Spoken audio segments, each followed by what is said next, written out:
At 4, we told you about separate sightings of a jaguar and ocelot in southern Arizona last month.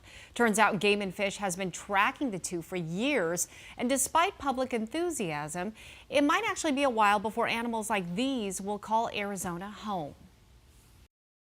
The recent sightings of both a jaguar and an ocelot in southern Arizona has wildlife lovers buzzing. So it's a really exciting time, not only for everyone, part of the general public, but for conservationists, because we're talking about two endangered species.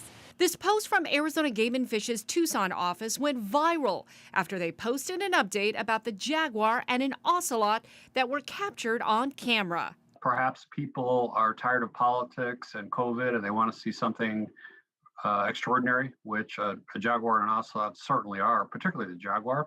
There was a time when jaguars and ocelots used to call Arizona home. Unfortunately, because of human activity, their numbers have declined to so much that they've been almost completely decimated from their once natural range. The Wildlife World Zoo has several jaguars and an ocelot in captivity.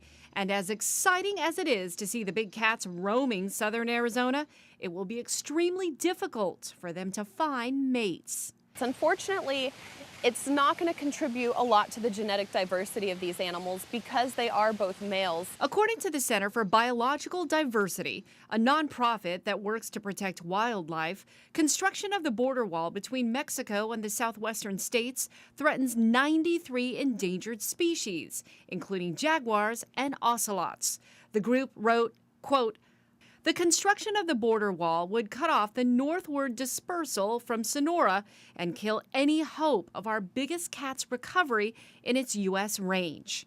Chrissy Morcom hopes that organizations like Wildlife World Zoo will play a part in someday reestablishing jaguars and ocelots to the Arizona landscape.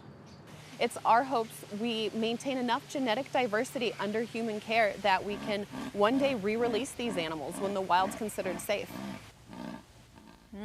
Well, the jaguar is a bit of a celebrity in southern Arizona, with students from a Tucson school naming him Sombra, or the Shadow.